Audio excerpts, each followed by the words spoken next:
My 34M bisexual partner, 30F, suddenly thinks she's lesbian, 2 months after buying a house. Don't know what to do. I never thought my life would collapse in the span of 3 weeks. 9 years. 9 years together. 9 years of building a life with someone. 9 years of birthdays, road trips, family dinners, lazy Sundays, and late-night talks about the future. And now I'm sitting alone in the living room of a house we bought together, wondering if everything was just a lie. For context, I'm 34. My partner is 30. We've been together since I was 25 and she was 21. Her name is Lisa. When we first met, she told me she was bisexual. It never bothered me. In fact, I respected the honesty. We talked about it early in our relationship, and she always reassured me that while she was attracted to both men and women, she wanted a committed monogamous relationship. And for 9 years, that's exactly what we had.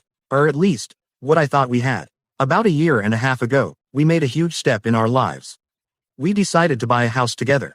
It was something we'd been planning for years. Saving money, talking to banks, viewing dozens of properties, arguing about kitchens and gardens and commute times. You know, normal couple stuff. Finally, we found the one. A small but beautiful house in a quiet neighborhood. Nothing fancy, but perfect for us. 2 bedrooms, a little backyard, and a cozy living room with big windows. The kind of house you imagine building a life in. We signed the papers. We celebrated with cheap champagne on the empty living room floor. And I remember Lisa smiling at me and saying, "This is it. This is the start of our real life together." At the time, I believed her. What made things complicated was that the previous owners needed time before moving out. So although we bought the house about a year and a half ago, we didn't actually move in until last December. Moving was stressful. If you've ever moved houses, you know how chaotic it can be. Boxes everywhere, furniture assembly nightmares, bills, paperwork, and on top of that, my job was going through a rough period. My company was restructuring, which meant longer hours and constant uncertainty. Naturally, our relationship started feeling the pressure. Nothing dramatic at first, just small things, shorter tempers, less patience, more exhaustion, but the biggest change was in our intimacy. For most of our relationship, I had the higher libido.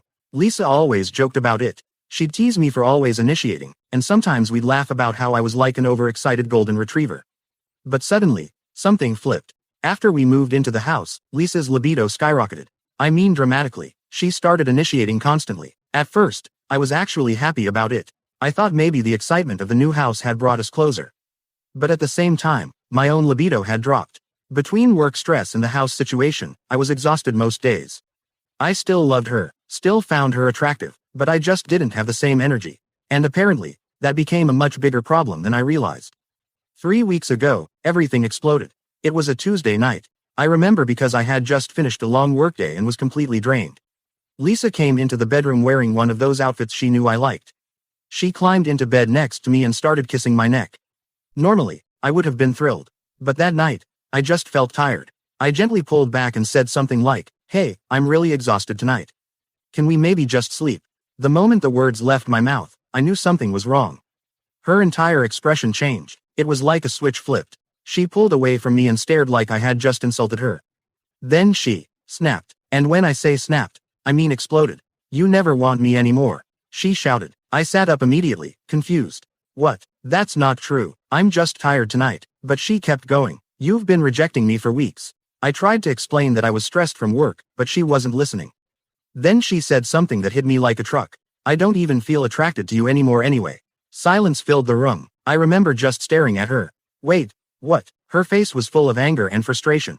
"I don't feel sexual attraction to you anymore." That sentence felt like someone had punched me in the chest. 9 years together, and suddenly, she's not attracted to me. I didn't even know what to say. The argument ended badly. She stormed out of the bedroom and slept in the guest room that night. For the next week, the atmosphere in the house was awful. Cold, tense. We barely talked. It felt like living with a stranger. I kept replaying that moment in my head, wondering what I had done wrong. Had I neglected her? Had the stress ruined things between us? Was this something we could fix? Finally, about a week later, she said we needed to talk. We sat in the kitchen. The same kitchen we had spent months dreaming about. And she told me the truth. Or at least, her version of the truth. She looked nervous. Her hands were shaking. And then she said something I never expected to hear. "I think I'm a lesbian." For a moment, I genuinely thought I had misheard her. What? I think I'm actually gay." The room felt like it was spinning. "But, you're bisexual." That's what she had always said. She shook her head. I think I was wrong. Apparently, over the past few months, she had started questioning her sexuality. She said she had been feeling an increasing attraction to women, and less attraction to men. Including me. She kept repeating something that honestly broke my heart. You're my perfect partner. You're kind, supportive, and everything I want in a person, but you're a man. I remember thinking, how am I supposed to compete with that? You can't change your gender. You can't suddenly become what someone else is attracted to. It felt like losing a competition I didn't even know I was in. But the conversation got even worse. She said she wanted to explore these feelings. Specifically, by going on a date with a woman. Yeah, you heard that right. After 9 years together, 2 months after buying a house, she wanted to start dating women. But here's the craziest part. She didn't want to break up. Instead, she suggested something that made my stomach drop. An open relationship. Her reasoning was that she still loved me. She still wanted me in her life. She just didn't want to be sexually exclusive anymore.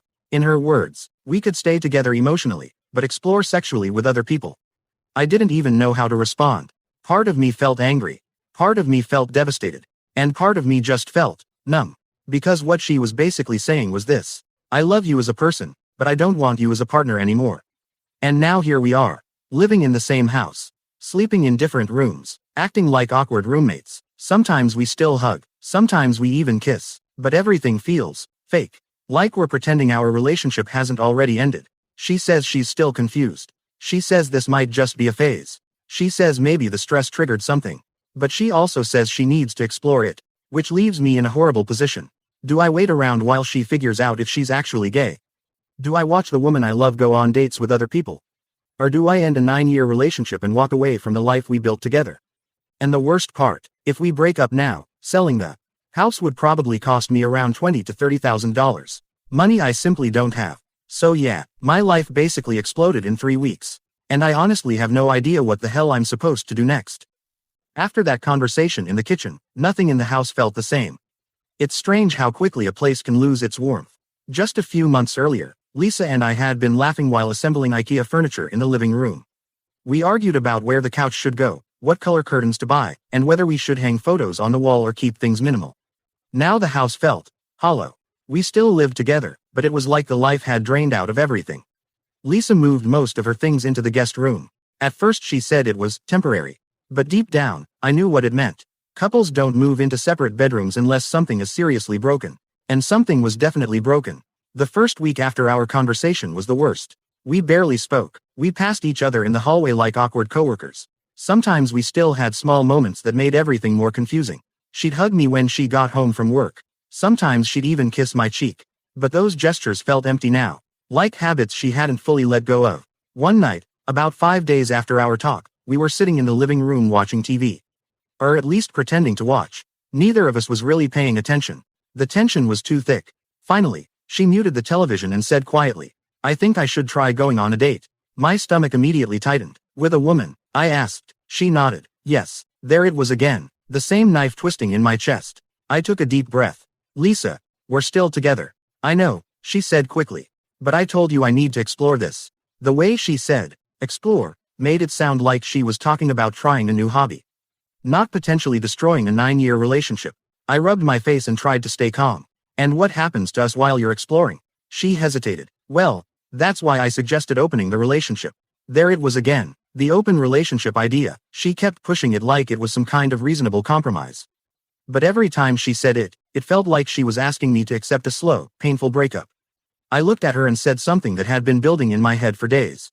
Be honest with me, is there already someone? She blinked. What? Is there a specific woman you want to go on a date with?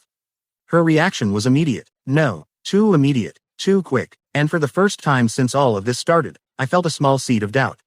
Because here's the thing, people don't usually wake up one morning and suddenly decide they want to date someone else. Usually, there's someone already in the picture. An emotional connection, a crush, something. But Lisa insisted there wasn't. I'm just curious, she said.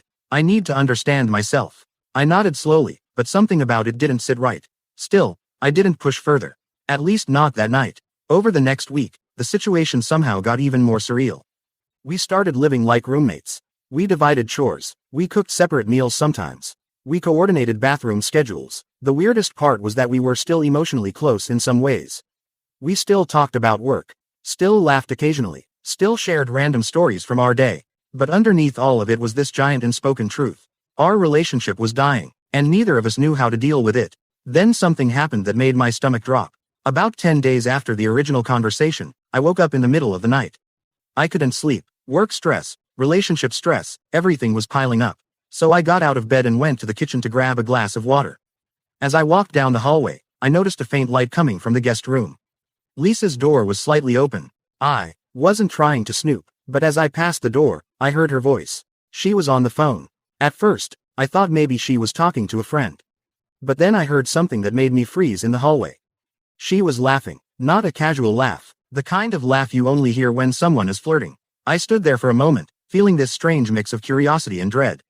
Then I heard her say something that made my heart sink. I know, I wish I could see you too. See you. That meant she wasn't just talking to a random friend. There was someone, and suddenly all the puzzle pieces started shifting in my head. The sudden libido increase, the frustration when I wasn't in the mood, the sudden realization that she might be a lesbian, the desire to go on dates. It all started to feel less like a personal discovery, and more like something else. Like maybe there had already been someone influencing her. I quietly stepped away from the door and went back to my room. I didn't confront her, not yet, but that night, I barely slept. Because a new possibility had entered my mind. What if this whole situation didn't start 3 weeks ago? What if it started months ago? The next morning, everything felt different. I kept looking at Lisa and wondering what she wasn't telling me. She seemed completely normal, made coffee, asked how I slept, talked about her plans for the weekend. But now I couldn't stop noticing the little things. She checked her phone more often. She smiled at messages. Once, I even saw her quickly lock her screen when I walked into the room. And that feeling in my chest kept growing. Suspicion. Finally, 3 days later, I decided to ask. We were eating dinner in the kitchen. I put my fork down and said quietly, "Are you talking to someone?" She looked up. "What do you mean?" "I mean, is there a woman you've been talking to?" Her expression shifted, just slightly, but enough for me to notice. "What makes you think that?" I hesitated for a moment. Then I told the truth. "I heard you on the phone the other night." Her face immediately turned pale. And that was the moment I knew. There was someone. She tried to play it off at first. "It's just a friend." But I wasn't buying it anymore. "A friend you wish you could see." Silence. Long, heavy silence. Then she finally sighed. "There's someone I've been talking to." The words hit me like a punch to the stomach. I felt this wave of anger rising in my chest. "How long?" She looked down at the table. "A few weeks." But something in her voice told me that wasn't the full truth. And when I asked again, her answer changed. "Okay, maybe a couple months. 2 months. The same amount of time since we moved into the house." The realization made my chest tighten. "You met her before all of this started." She nodded slowly. "Online." My head started spinning. "So let me get this straight," I said. "You started talking to another woman, developed feelings for her, and then suddenly decided you might be a lesbian." She didn't answer. And honestly, she didn't need to. Because the silence said everything. At that moment, something inside me cracked. Not sadness, not confusion, just anger, pure anger. Because suddenly the entire situation looked different. It wasn't just someone discovering their sexuality. It was someone emotionally cheating, and then rewriting the narrative. And for the first time since this whole mess began, I started thinking about something I hadn't considered before. Maybe the relationship was already over. After Lisa admitted she had been talking to another woman, the entire atmosphere in the house changed again. But this time, it wasn't sadness filling the air. It was anger. Not explosive anger, not yelling or screaming, just a quiet, heavy anger that sat in my chest like a stone. For weeks I had been blaming myself. I thought maybe my stress from work had caused the distance. Maybe my lower libido had pushed her away. Maybe I had somehow failed her. But now it felt like I had been slowly gaslighted into believing something that wasn't true. Because suddenly the timeline didn't make sense anymore. She didn't, suddenly, realize she was a lesbian. She met someone, and everything changed after that. I leaned back in my chair and looked at her across the kitchen table. "So who is she?" Lisa hesitated. "Her name is Emma." Just hearing another person's name connected to my relationship made my stomach twist. "How did you meet her?" She rubbed her hands together nervously. "Online." "What kind of online?" Another pause. "A forum." I raised an eyebrow. "What kind of forum?" "An LGBT community group." That made sense, but it also didn't. Because Lisa had been part of LGBT spaces before. That wasn't new, but apparently Emma was. Lisa explained that they started chatting casually. At first it was just friendly conversations. Shared experiences, talking about life. But eventually, the conversations became more personal, more emotional, and apparently, more intimate. "How intimate?" I asked. Lisa looked away. "We flirted." Flirted. The word echoed in my head. "So you were emotionally cheating on me." "I didn't mean for it to happen," she said quickly. I almost laughed. People always say that, like emotional affairs just magically appear out of nowhere. Like they don't involve dozens, sometimes hundreds, of choices along the way. When did it start? I asked. She hesitated again. About 3 months ago. 3 months. I did the math in my head immediately. That meant she started talking to Emma before we even fully moved into the house. Before we finished unpacking. Before we had even hung pictures on the walls. And suddenly a memory came back to me. One night in January, Lisa had stayed up late on her laptop in the living room. When I asked what she was doing, she said she was just chatting with people online. At the time, I didn't think anything of it. Now that moment looked completely different. Did you ever meet her in person? I asked. Lisa shook her head quickly. No, video calls. She hesitated again. Yes, that answer made my stomach drop. Did you tell her about me? Yes, and she was still flirting with you. Lisa didn't answer, which was basically an answer. The room fell silent. I stared at the table for a long moment. Then I asked the question I had been dreading. Do you have feelings for her? Lisa's voice was barely above a whisper. Yes, that was it. The final confirmation. 9 years together, and she had developed feelings for someone else she had never even met in person. I stood up from the table and walked to the window. Outside, the street looked peaceful. Neighbors walking dogs, kids riding bikes, normal life continuing like nothing had changed. Meanwhile, my entire world felt like it was collapsing. Behind me, Lisa spoke quietly. I didn't plan for this to happen. I didn't turn around, but it did. Talking to her made me realize things about myself. I finally looked back at her. Or maybe it just made you excited about someone new. She flinched at that, but she didn't argue. And honestly, that hurt even more. Because if she truly believed she had discovered something fundamental about herself, she would have defended it. Instead, she just looked guilty. After a long moment, I asked another question. Have you told her we're still together? Lisa nodded. She knows. And she's okay with that. She said she understands that I'm figuring things out. That sentence made my blood boil. Figuring things out. Meanwhile, I was the one stuck in limbo. Living in the same house. Sleeping down the hall from my partner while she developed feelings for someone else. And that's when something finally clicked in my head. I had been treating this like a temporary crisis. Like something we might fix. But the truth was much simpler. She had already emotionally moved on. I was just the last person to realize it. I walked back to the table and sat down. Lisa looked at me nervously. What are you thinking? I took a deep breath. I think our relationship is over. The words hung in the air between us. Lisa's eyes widened. Wait, no, I said calmly. You've been emotionally involved with someone else for months. I was confused. You were cheating. It wasn't physical. That doesn't make it better. She looked like she was about to cry. I still care about you. That's not enough. For the first time since this whole situation began, I felt strangely calm. Not happy, not relieved, just clear. The fog that had been clouding my brain for weeks was finally gone. Lisa wiped her eyes. So what happens now? That question brought the next massive problem crashing back into my mind. The house. Because breaking up after 9 years was painful enough. But breaking up 2 months after buying a house together. That was a logistical nightmare. I don't know, I admitted. We can't afford to sell it right now. Lisa nodded slowly. We'd lose a lot of money. She wasn't exaggerating. Between taxes, fees, and market fluctuations, selling the house immediately could easily cost $20,000 to $30,000. Money neither of us had. So what do we do? She asked. I leaned back in my chair. There are a few options. Like what? We sell and both take the financial hit. Lisa grimaced. Or, one of us buys the other out. She shook her head immediately. That's impossible. The bank wouldn't approve that much extra mortgage. She was right. Buying the other person out would require a huge loan increase. One that neither of us could qualify for a loan. So that leaves option 3, I said. Which is, we keep the house, and live here as roommates for a while. The moment the words left my mouth, the absurdity of the situation hit me. Living with my ex, in the house we bought as a couple, while she potentially dated someone else. Lisa looked uncertain. That might be awkward. I stared at her. You think? She sighed. I didn't want things to end like this. Neither did I. But the truth was, they already had. And deep down, I think she knew it too. The conversation ended shortly after that. We agreed to think about the housing situation for a few days. But emotionally, the relationship was finished. Later that night, I sat alone in the living room. The same living room where we once drank champagne on the floor. The same living room where we talked about future vacations and maybe even kids someday. Now it just felt like a monument to a life that didn't exist anymore. And as I stared at the walls of the house we had fought so hard to buy, I realized something that hurt almost as much as the breakup itself. I might have to move back in with my parents. At 34 years old, Because the woman I built my life with decided to fall in love with someone she met on the internet. And somehow, that was only the beginning of the mess. After our breakup conversation, the house became a very strange place.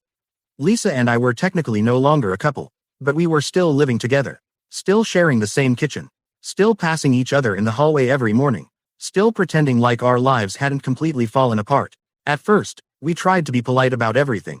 We agreed to give each other space. We agreed not to bring dates to the house. We agreed to keep things respectful while we figured out what to do with the house. But the tension never really left. It was like living inside a quiet storm. Every small interaction felt loaded with unspoken emotions. And then, about a week later, something happened that made everything worse. Lisa told me she was going to meet Emma, in person, for the first time. She said it casually while we were in the kitchen. "I'm going to visit Emma this weekend." The words hit me like a punch to the gut. I stared at her. "You're flying out to see her?" She nodded slowly. "It's just a visit. I need to understand what I'm feeling." That phrase again, understand what I'm feeling. Meanwhile, I was still trying to understand how my 9-year relationship had collapsed in less than a month. I tried to keep my voice calm. "You realize we broke up like a week ago." "I know, and now you're traveling to meet the person you emotionally cheated with." Lisa looked uncomfortable. "It's not like that," but we both knew it was exactly like that. Still, I didn't argue. Because honestly, I was too exhausted to fight anymore. If she needed to go see Emma to figure things out, then fine. At that point, the damage was already done. A few days later, she left. Watching her pack a suitcase was one of the most surreal moments of my life. Not because she was leaving, but because of why she was leaving. 9 years together, and now she was traveling across the country to meet someone she had known for a few months online. Before leaving, she stopped by the living room where I was sitting. "I'll be gone for 3 days, she said. I nodded. "Okay." She hesitated for a moment. "I don't want things to be awkward between us." I almost laughed. Awkward. That word felt like the biggest understatement in history. But instead I just said, "Just go." And she did. The moment the front door closed, the house felt eerily quiet. For the first time in years, I was completely alone in it.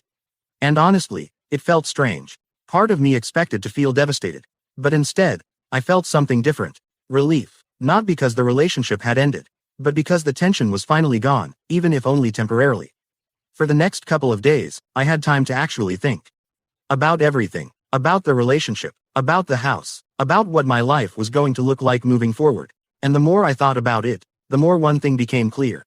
Staying in this house together wasn't going to work. Not long term. Eventually, one of us would start dating someone new.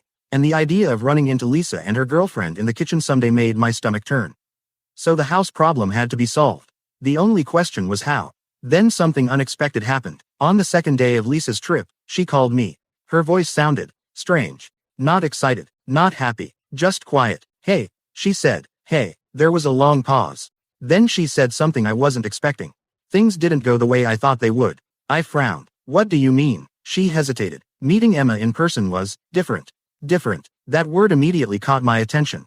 "How different?" Another pause. "She's not the same as she is online." I sat up straighter. "Meaning?" Lisa sighed. "It's hard to explain. When we talked online, everything felt really intense. Emotional. Exciting. And in person, it just felt awkward." That answer surprised me more than I expected.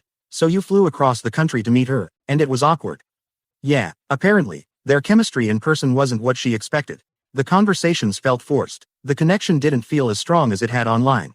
And according to Lisa, the entire weekend was uncomfortable. Part of me almost felt bad for her. Almost. But another part of me couldn't help thinking about the irony. She had risked a 9-year relationship for something that turned out to be disappointing. "So what happens now?" I asked. "I'm not sure." She sounded genuinely confused. "I still think I might be gay, but Emma might not be the person I thought she was." I leaned back in my chair. And for the first time since all of this started, I realized something important. None of this changed anything. Even if Emma wasn't the one, the relationship between Lisa and me was already broken. She had already crossed that line.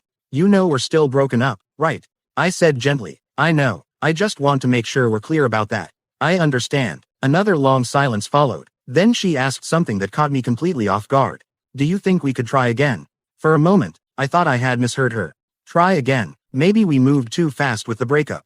Maybe we should go to couples therapy or something. The request felt surreal. Just days earlier, she had been convinced she was a lesbian and wanted to date women. Now suddenly she wanted to try fixing the relationship. I took a deep breath. "Lisa, you emotionally cheated on me. I know. You told me you weren't attracted to me anymore. I was confused. You flew across the country to meet someone else. She didn't respond, because there wasn't really a defense for that. Finally, I said the words that had been slowly forming in my mind all weekend. I think the relationship ended the moment you started falling for someone else. Lisa was quiet for a long time. Then she said softly, maybe you're right. When the call ended, I sat in silence for a while. The conversation had given me something I hadn't had in weeks. Closure. Not perfect closure, but enough to know that moving forward was the only real option. 2 days later, Lisa came back home, and the first thing we did was sit down to finally solve the biggest problem left. The house. Because no matter what happened between us emotionally, financially, we were still tied together, and figuring out how to untangle that mess was going to be one of the hardest parts of this entire story. When Lisa came back from her trip, things felt different. Not better, not worse, just final. The tension that had filled the house for weeks was gone, but it had been replaced by something else. Acceptance. The relationship we had spent 9 years building was over, and now we had to deal with the practical nightmare we had created together. The house. That evening we sat down at the kitchen table again. The same place where so many important conversations had happened over the years. Except this time, we weren't planning our future. We were dividing it. Lisa opened her laptop and pulled up all the financial documents related to the house. Mortgage, down payment, ownership contract, everything. Neither of us spoke for a while as we reviewed the numbers. Finally she sighed. This is worse than I thought. I already knew what she meant. Selling the house immediately would cost us a huge amount of money. Agent fees, taxes, closing costs, and because we had only owned the house for such a short time, we hadn't built any real equity yet. In simple terms, selling right now would mean losing money. A lot of it. I calculated everything earlier. I said, if we sell right now, we're looking at around $20,000 to $30,000 in losses. Lisa rubbed her temples. That's insane. Welcome to home ownership. She stared at the documents for a long moment. Okay, so selling immediately isn't ideal. No, what about one of us buying the other out? We already talked about that. The bank wouldn't approve it. Neither of us made enough money individually to take on the entire mortgage. Which left only one real option. We rent it out, I said. Lisa looked up. Rent it out, yes. The idea had been suggested by several people when I talked about the situation with friends. If we rented the house for a year or two, the rental income could cover most of the mortgage. That would give us time for the housing market to stabilize and potentially sell later without losing as much money. Lisa thought about it. That might actually work. It's probably the least painful option. She nodded slowly. Okay, so we rent the house. That solved one problem, but it created another. Where do we live? She asked. I shrugged. I'm probably going to move back in with my parents for a while. Saying that out loud felt humiliating. I was 34 years old, and I was about to move back into my childhood bedroom. Lisa looked guilty. I'm sorry. I shrugged again. It is what it is. She hesitated for a moment. Emma and I aren't talking anymore. That caught me slightly off guard. Oh, after the trip, things just kind of fizzled. I nodded. Part of me expected that. Online connections can feel intense, but real life often tells a different story. So what now? I asked. Lisa sighed. I think I need to figure myself out, without dragging anyone else into it. For the first time since this whole situation began, that actually sounded like the most honest thing she had said. We spent the rest of the evening making a plan. Over the next 2 weeks we would prepare the house to be rented. We would hire a property manager to handle tenants. And once the house was rented, we would split the income and expenses according to our ownership agreement. It wasn't the ending either of us had imagined when we bought the place. But it was the most practical solution. 2 weeks later, I packed my things. The moving process was strangely quiet. There were no dramatic arguments. No crying. Just boxes and silence. Lisa helped carry some of the heavier furniture into storage. At one point we both ended up standing in the empty living room. The same room where everything had started. I looked around at the bare walls. Remember when we drank champagne on the floor here? Lisa smiled sadly. Yeah, we thought we had everything figured out. Life had other plans. That was probably the truest sentence either of us had said in weeks. Before I left, Lisa hugged me. A long hug. Not romantic. Not desperate. Just two people saying goodbye to a chapter of their lives. I really hope you find someone who makes you happy, she said. I will, I replied. And for the first time, I actually believed that. 3 months later, things looked very different. The house was successfully rented. The tenants were a young couple who had just moved to the city. The rent covered the mortgage almost perfectly, which meant financially, Lisa and I were stable again. As for me, moving back with my parents turned out to be less terrible than I expected. At first it felt embarrassing, but it also gave me time to reset my life. No rent, no huge financial pressure, just time to focus on work and rebuilding my savings. And emotionally, I was healing. The first few weeks were rough. 9 years is a long time. But slowly, day by day, things got easier. I started going to the gym again. Started reconnecting with friends I hadn't seen in a while. Started doing things that made me feel like myself again. Lisa and I still talked occasionally. Mostly about house-related things. But the emotional attachment was gone. She was figuring out her identity. I was rebuilding my life. And strangely enough, I no longer felt angry about what happened. Because in a weird way, the situation forced both of us to confront truths we had been avoiding. She needed to understand herself. And I needed to realize that I deserved someone who was completely certain about wanting to be with me. Sometimes life doesn't fall apart because you failed. Sometimes it falls apart because it was never meant to stay the way it was. And if there's one thing I've learned from this entire experience, it's this. 9 years of love isn't wasted time, even if the relationship ends. Because those years still shaped who you are. They still taught you things about life, about love, about yourself, and eventually, they help prepare you for whatever comes next. Right now, I'm still rebuilding, still saving money, still figuring out where the next chapter of my life will take me. But one thing is certain. The next house I buy, it will be with someone who actually wants to build a future with me. Not someone who's already looking for the exit.